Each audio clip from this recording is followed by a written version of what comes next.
ये क्या हो रहा है यहाँ? देव को वहां देख ताहिरा और वहां मौजूद डॉक्टर के चेहरे का रंग बदल गया। दरअसल देव जैसे ही रूम में पहुंचा, वहां वो डॉक्टर थी नहीं जिससे उसने ताहिरा का चेकअप कराने के लिए अपॉइंटमेंट लिया था। और इससे भी ज्यादा चौंकाने वाली बात ये थी कि ताहिरा उस डॉक्टर को एक एनवलप पकड़ा रही थी। देव उन दोनों को शक भरी नजरों से देखते हुए अंदर गया। ताहिरा, ये तुम क्या दे रही हो डॉक्टर को? जहां डॉक्टर की समझ में नहीं आ रहा था कि वो एनवलप ले ले या वापस कर दे, वहीं ताहिरा ने खुद को संभाला और मुस्कुराकर बोली, रिश्वत दे रही हूँ। क्या? तभी ताहिरा खिलखिलाकर हंसने लगी और बोली, मजाक कर रही हूँ यार देव, इनसे मिलो, ये डॉक्टर मेरी कॉलेज टाइम की फ्रेंड है। इसकी नई नई शादी हुई है और इसकी शादी के बाद पहली बार हम मिल रहे हैं, तो शगुन देना तो बनता है ना, बस वही दे रही थी। ताहिरा की बात सुनकर डॉक्टर भी मुस्कुराने लगी, लेकिन देव को कुछ अजीब लग रहा था। उसकी शक्ल बता रही थी कि उसे ताहिरा की बात पर भरोसा नहीं है। उसकी नजरें उस एनवलप पर थी। तभी ताहिरा ने आगे कहा, अगर तुम्हें यकीन नहीं है तो खुद देख लो। ये कहकर ताहिरा ने वो एनवलप देव की ओर बढ़ाया। ताहिरा ने ऐसा कह तो दिया था, लेकिन उसकी हालत काटो तो खून नहीं वाली थी। देव ने ताहिरा को अजीब नजरों से देखा और एनवलप ले लिया। ताहिरा को यूं लगा जैसे किसी ने जलता हुआ लोहा उस पर डाल दिया हो। वहीं डॉक्टर के चेहरे पर भी चिंता साफ दिखाई दे रही थी। ताहिरा मन ही मन सोच रही थी, अगर देव ने एनवलप खोलकर देख लिया तो मैं कहीं की नहीं रहूंगी। देव ने एक नजर एनवलप पर डाली और फिर ताहिरा और डॉक्टर की ओर देखा। डॉक्टर और ताहिरा अपनी घबराहट छिपाने की कोशिश कर रही थी। देव ने अपनी चुप्पी तोड़ी और कहा, कांग्रेचुलेशंस डॉक्टर, मुझे लगा पता नहीं ताहिरा क्या कर रही है। लीजिए हमारी तरफ से छोटा सा तोहफा। ये कहकर देव ने डॉक्टर की ओर एनवलप बढ़ाया और तभी डॉक्टर और ताहिरा की जान में जान आई। लेकिन ताहिरा, वो डॉक्टर कहाँ है जिससे तुम्हें चेकअप करवाना था? देव का ये सवाल सुनकर ताहिरा और डॉक्टर फिर से घबरा गए। ताहिरा को तुरंत कोई जवाब नहीं सूझा। उसे यूं चुप देख देव को बहुत अजीब लगा, लेकिन वहां मौजूद दूसरी डॉक्टर जल्दी से बोली, मैं बताती हूँ आपको। उन डॉक्टर को एक अर्जेंट केस के सिलसिले में अचानक जाना पड़ा, इसलिए उनकी जगह मुझे भेज दिया गया। और हैरानी की बात देखिए, मेरी पेशेंट मेरी दोस्त निकली। वो ठीक है, लेकिन मुझे उन्हीं से ताहिरा का चेकअप करवाना है। मैं कल अपॉइंटमेंट ले लूंगा, थैंक्स। तभी ताहिरा ने जल्दबाजी में कहा, देव, मेरी दोस्त भी बहुत अच्छी गायनेकोलॉजिस्ट है, हमें वापस आने की जरूरत नहीं पड़ेगी क्योंकि इसने मेरी सोनोग्राफी टेस्ट ऑलरेडी कर ली है। देव ने चौंक कर डॉक्टर की ओर देखा। लेकिन मेरे बिना क्यों? मैं अपने बच्चे को देखना चाहता था यार। तभी वो डॉक्टर देव को बीच में रोकते हुए मुस्कुराकर बोली, एक्चुअली मिस्टर देव, आपका कॉल शायद लंबा चला, इसलिए मैंने चेकअप कर लिया। मेरे और भी पेशेंट्स थे जो मेरा वेट कर रहे हैं, लेकिन आप चिंता मत कीजिए, अब तो आपको हर महीने आना ही होगा। आप अगले महीने देख लीजिएगा। ताहिरा 4 वीक्स प्रेग्नेंट है और फिलहाल सब कुछ नॉर्मल है। लेकिन इतना कहकर डॉक्टर अचानक रुक गए। लेकिन क्या डॉक्टर? डॉक्टर ने बताया, प्रेगनेंसी के शुरुआती 3 महीनों में मिसकैरेज का खतरा बना रहता है, इसलिए आपको ताहिरा का ध्यान रखना होगा और साथ ही उसे खुश भी रखना होगा। No depression, no mental pressure, no tension, no झगड़ा। ओके ओके डॉक्टर, मैं इसका पूरा ख्याल रखूंगा। फिर देव और ताहिरा वहां से जाने लगे। तभी ताहिरा ने देव को रोकते हुए कहा, 1 मिनट देव, मुझे डॉक्टर से कुछ पूछना है। देव गौर से उसे देखने लगा कि आखिर वो क्या पूछना चाहती है। ताहिरा ने डॉक्टर की ओर देखा और पूछा, सवाल थोड़ा पर्सनल है, क्या प्रेगनेंसी में मैं और देव एक साथ एक रूम में, आई मीन। ताहिरा का सवाल खत्म भी नहीं हुआ था कि डॉक्टर उसकी बात काटते हुए बोली, आई अंडरस्टैंड ताहिरा, प्रेगनेंसी में हार्मोन्स का ऊपर नीचे होना नेचुरल है और ऐसे टाइम पर अपने पार्टनर से इंटीमेट होना बिल्कुल सेफ है। ताहिरा के सवाल और डॉक्टर के उस जवाब को सुनकर देव को न सिर्फ बहुत गुस्सा आ रहा था, बल्कि वो बहुत एम्बैरेस्ड भी हो रहा था। ये कैसे बेहुदा सवाल कर रही हो ताहिरा? डॉक्टर की बात सुनकर ताहिरा चहकते हुए बोली, सुना तुमने देव, मैंने कहा था ना। Thank you doctor. डॉक्टर ने देव से कहा, ताहिरा माँ बनने वाली है और होने वाली माँ की हर इच्छा का ध्यान रखना आपकी रिस्पॉन्सिबिलिटी है। देव ने डॉक्टर की इस बात पर बेमन से हाँ में सर हिलाया और बाहर चला गया। वहीं ताहिरा के चेहरे की खुशी देखने लायक थी। ताहिरा की आंखों में शैतानी चमक थी। इसके बाद देव और ताहिरा घर के लिए जाने लगे।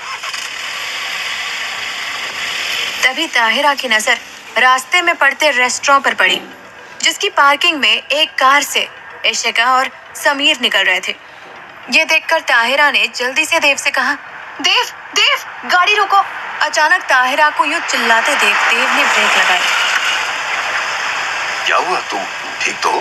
ताहिरा ने किसी मासूम की तरह देव की ओर देखते हुए कहा, मैं ठीक हूँ, लेकिन मुझे जोरों की भूख लग रही है। इस रेस्टोरेंट में रुककर कुछ खा ले प्लीज। देव ने बस हाँ में सर हिलाया और कार को पार्किंग की ओर ले गया।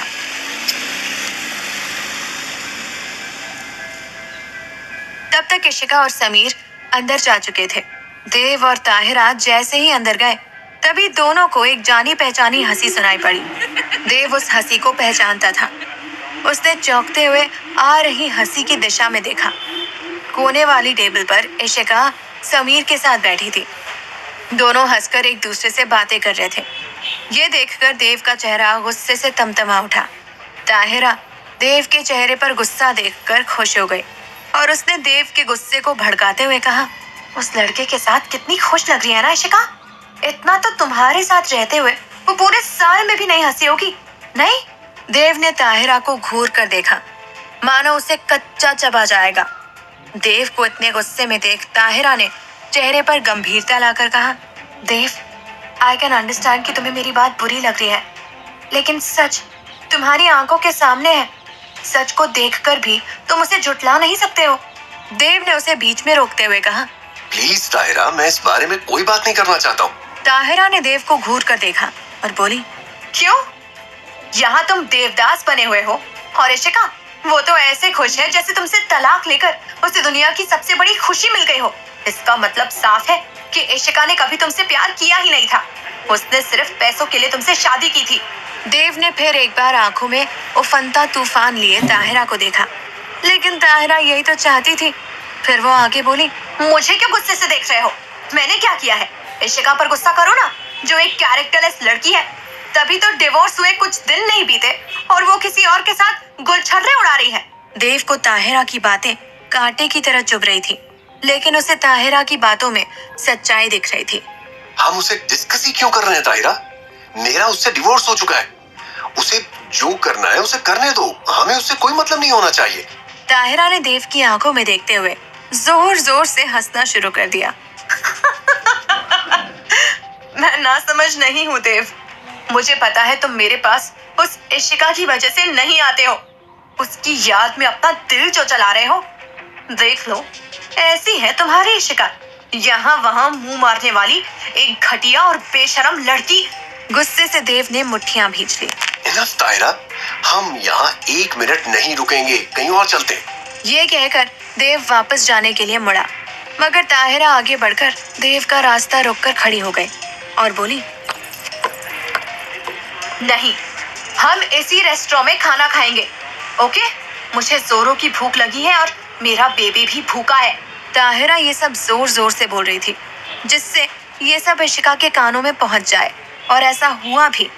इशिका की नजर थोड़ी दूरी पर खड़े देव और ताहिरा पर पड़ी। एक पल के लिए उसके दिल की धड़कन बढ़ गई, लेकिन फिर उसने खुद को संभाला और बिना ध्यान दिए समीर से बातें करने लगी। देव को वहां रुकना अच्छा नहीं लग रहा था, लेकिन ताहिरा की जिद के आगे उसे वहीं रुकना पड़ा और वो एक टेबल की ओर बढ़ गया। वहीं ताहिरा को देव को उकसाने का एक और मौका मिल गया था और वो सोचने लगी, मैं इस मौके को हाथ से नहीं जाने दूंगी।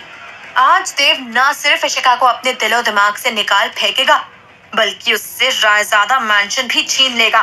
तभी ताहिरा ने देव को इशिका की टेबल के सामने वाली खाली टेबल दिखाकर कहा, हम उस टेबल पर बैठेंगे।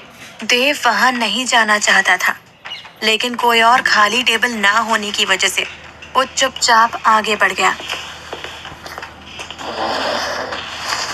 देव की इशिका से नजरें मिली। ताहिरा ने देव का हाथ पकड़ा हुआ था।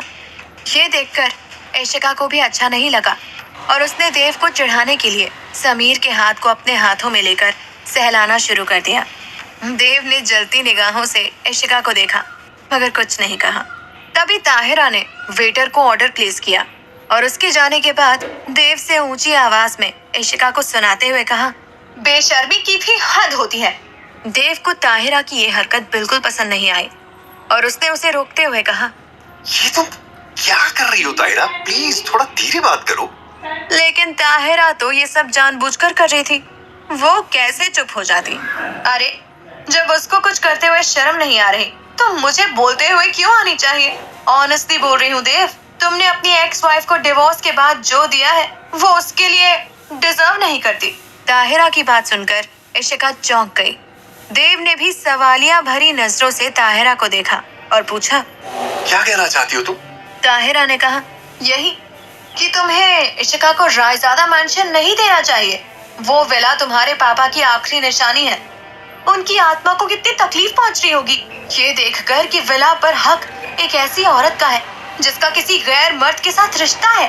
ताहिरा की बात सुनकर इशिका की धड़कन तेज हो गई थी, जबकि समीर को गुस्सा आ रहा था। इस ताहिरा को इस घर में इतना इंटरेस्ट क्यों है?